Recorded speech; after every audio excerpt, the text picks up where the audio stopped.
Өткендегі енді Alipay арқылы ашылған Taobao аккаунт арқылы енді Taobao аккаунтына кірдік. Енді 16.8 сайтына кіреміз. Яғни сол Alipay арқылы ашылған TB логин мен пароль арқылы осыған кіреміз. Яғни 16.8 сайтына. 16.8 сайты жоқ болса телефонда, онда осы Baidu деген программа бар. Соны скачать етіп аласыздар, соның ішіне 16.8 деп жазасыздар. Baidu деген программа Қытайдың осылай көрінеді. Мұны поискқа 16.8 деп жазасыздар. Яғни осы жерде 16.8 сайтының программасының сілтемесі ашылады. Сол жерден жүктеп аласыздар телефонға. Қазір іздедік.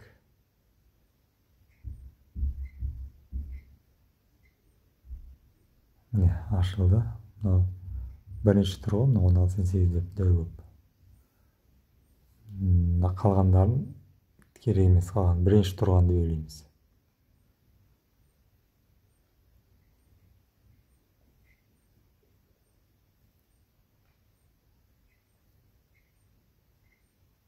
Осылай ойланады кішігірім. Енді үстіндегін белгілейміз. Жоғарыда қызыл болып тұр ғой, соны белгілейміз.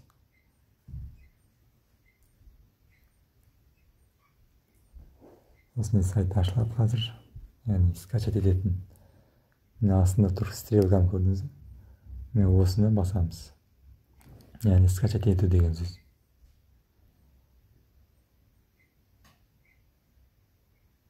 Мына көкті басамыз. Разрешить дейміз. Болды. Загрузка басталды. Крестті басып шығып кетеміз. Скачать етілді жүменде. Енді көкті басып кіреміз. Установить деп басамыз.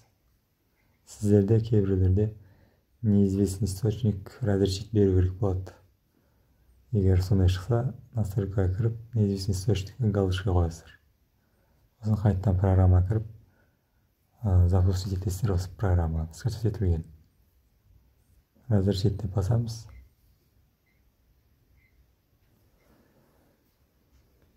Установка болды, енді открыть деп басамыз. Открыть деп басамыз.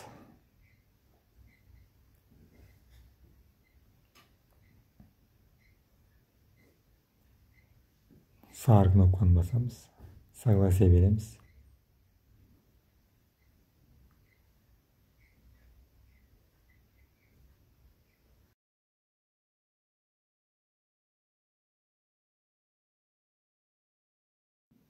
Міне программа ашылды.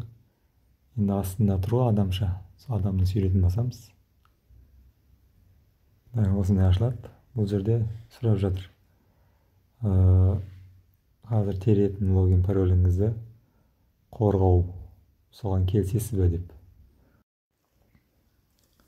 Келсеміз деп басамыз. Яғни оң жақтағы кнопка, оң жақтағы көк кнопканы басамыз.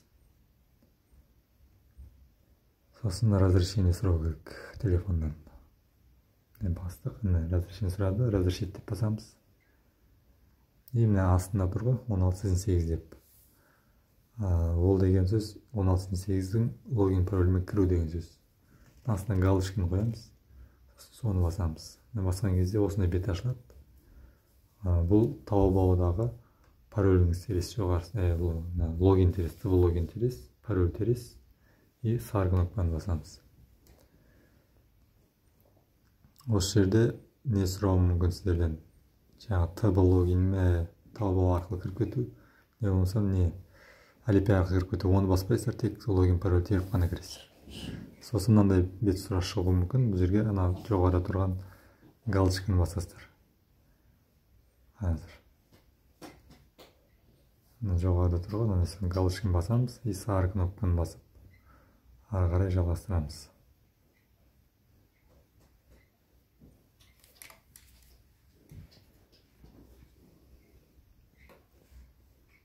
Осылай ойланады, біраз күте тұрамыз, ештеңені баспаймыз.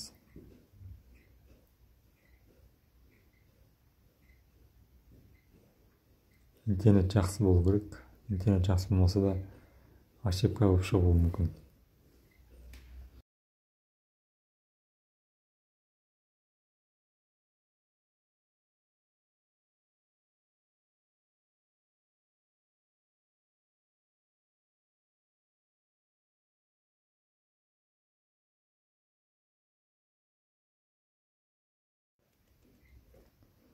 күте тұрамыз. Міне осындай болып қайтадан шығуы мүмкін. Сары кнопканы қайтадан басамыз. Күте тұрамыз тағы.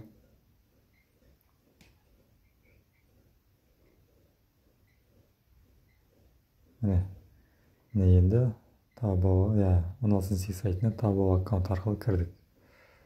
Көрдіңіздер, ешқандай блокқа кеткен жоқ, бәрі нормально. Болды, осылай авторизация жасаймыз 16 сайтына. Енді ары қарай жоғарыда тұрған настройканы басамыз. Ана шестірінде тұр ғой.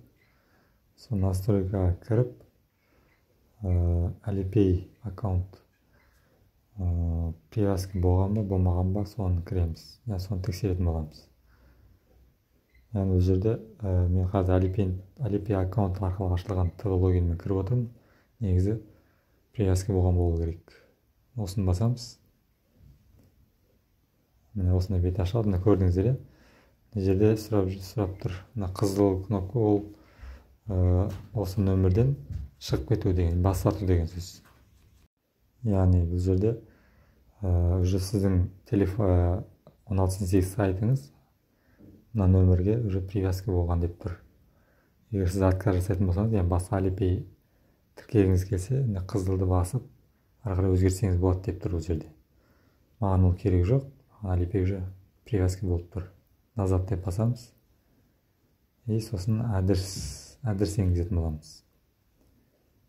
Адресті қазір мен екінші тұрған қатарда екінші тұрған соны басамыз. Өзім поставщиктер бар. Поставщиктердің адресін алғам кодпен. Сол адресті қазір осы жерге енгізетін боламын. Жоғарыда тұрған жерге адресті копировать етіп, вставить етесіздер. Сосын сары кнопканы бассаңыздар автомат түрде толтырылатын болады. Бұл адресті мен неге осы видеоның описаниясына қойып кетемін. Мен олсам сол каргоның нөмірін қойып қоямын. Солармен хабарласып, өздеріңіз сөйлесіп, өздеріңізге жеке код алып, осылай адрестеріңізді енгізсеңіздер болады. Жоғарыда мына қытайша жазылып тұрған бас әріпі ол Қытайдағы складтағы иесінің аты жөні, сосын менің кодым тұрады. Дәл осылай толтырылу керек адрес. Болды, енді галочка қойып қоямыз. Яғни по умолчанию жасап қоямыз, осы адресті постоянно қолданамыз деп. Сары кнопканы басамыз. Міне, болды, міне. Адрес енгізілді. Болды, осымен 16 сайтынан тапсырыс бере берсек болады. Alipay аккаунттарыңызды келесі видеода верификация жасау көрсетемін. Сол верификация жасағаннан кейін ары қарай төлем жасап тапсырыс бере берсеңіздер болады өздеріңіз. Ол жерде тағы да Alipay'ден юань сатып алу, аудару жайында видеолар шығады. Сонымен өздеріңіз юань сатып алып, өздеріңіз ешкімнің көмегінсіз тапсырыс бере беретін боласыздар.